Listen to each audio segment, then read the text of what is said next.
Well, first of all, welcome to the Heart of America. It's great to have you here. Welcome to the heart of America. My first question is overcoming habits that inhibit abundance. And for instance, it's all centered around abundance. And little things that I refer to, I was brought up always to shut the lights out when you leave a room for economic reasons and for energy reasons and all this. So I grew up with that. And that's not a problem when you're living by yourself, but when you're living with other people, that's not always how they see it. And it really wouldn't be a problem if that didn't bother me.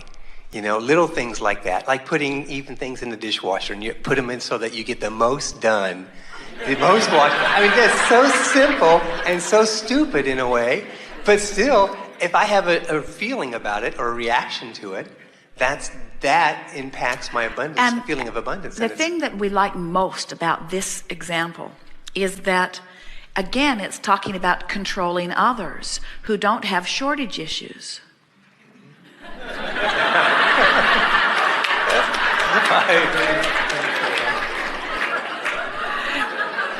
And you might say, well, they're not paying the electric bill either.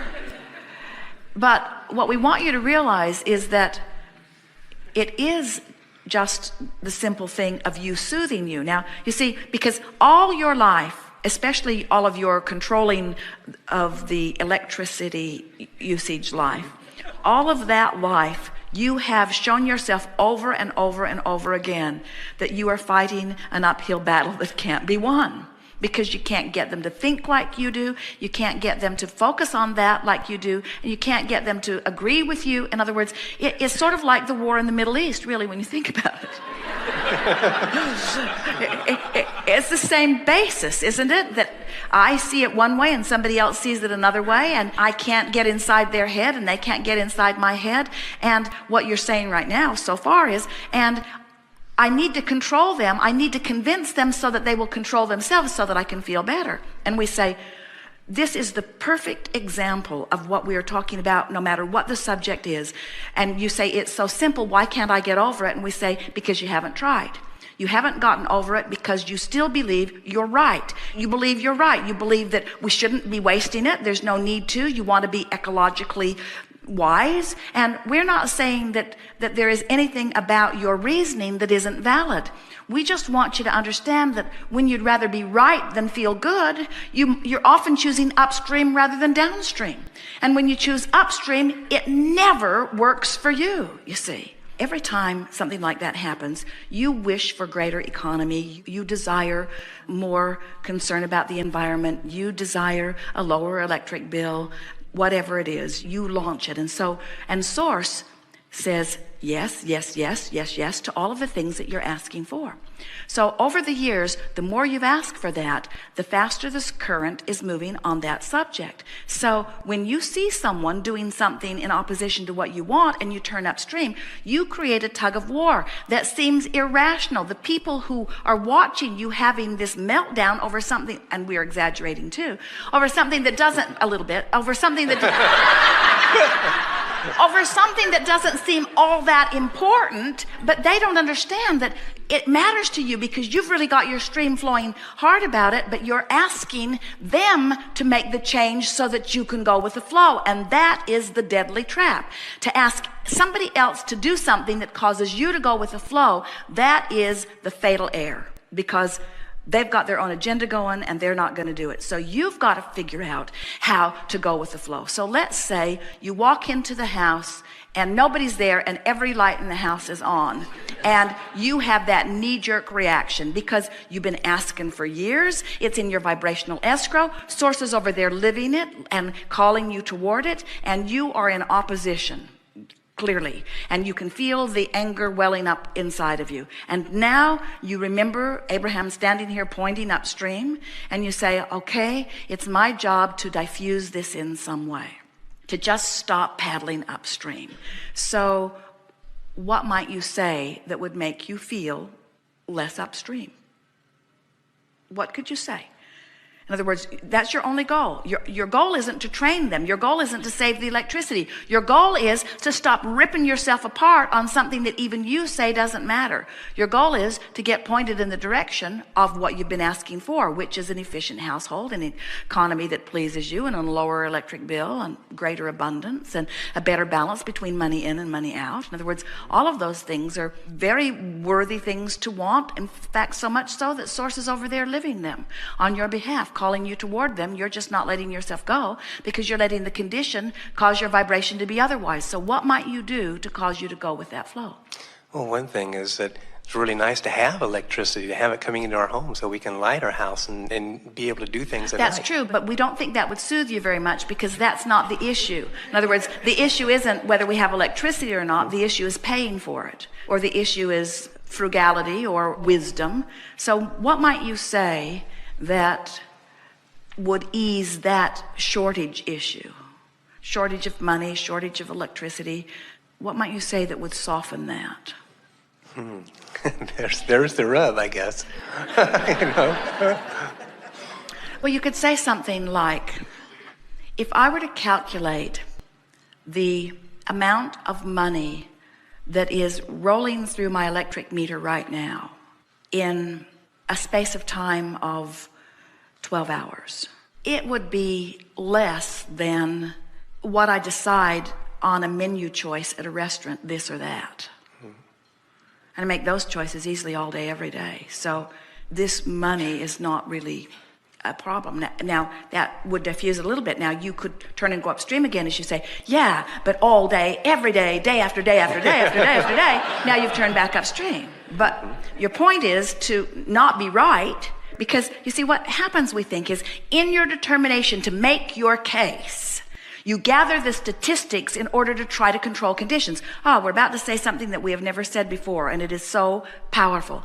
In your making your case in order to control conditions, you always go upstream. Isn't that interesting? In your justifying of why you're right, in your defending and rationalizing and justifying, even though you're right, you always turn upstream. So you're working against your own current, you see.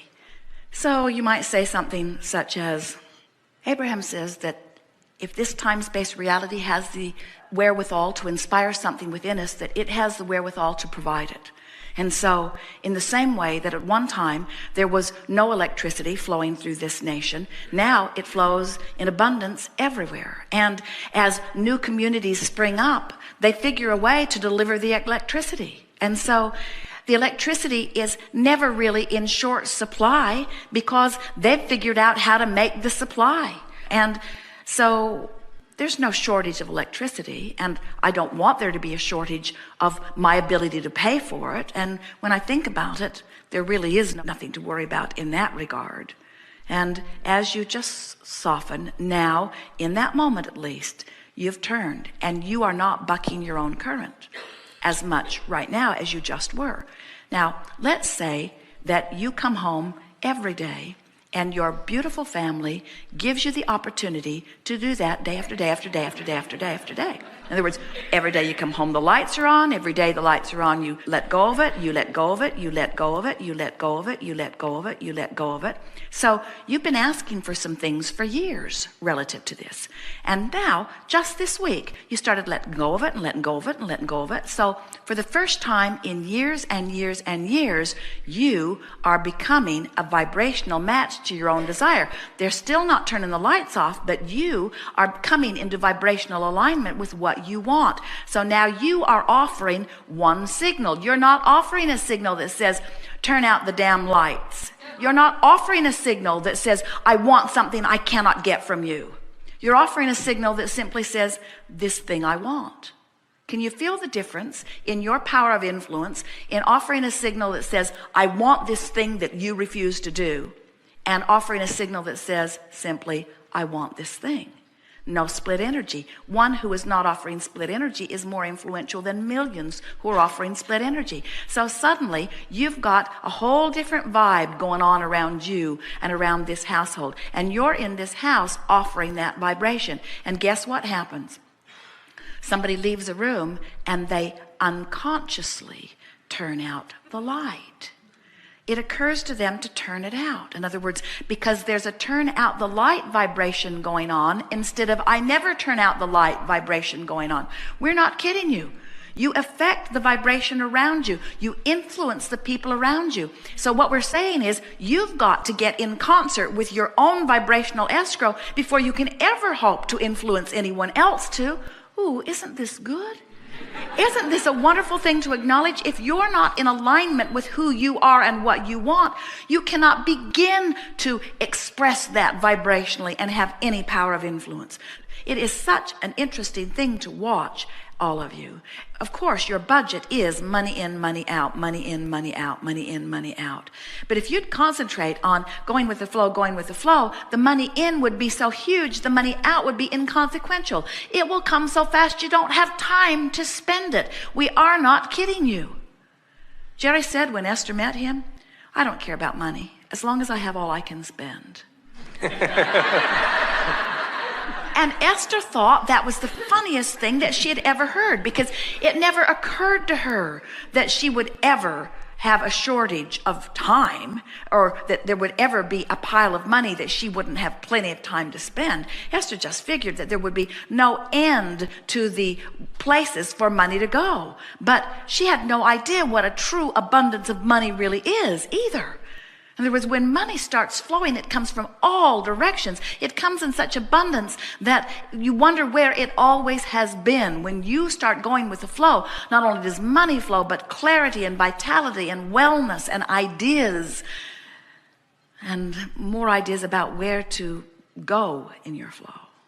Thank you. We are complete.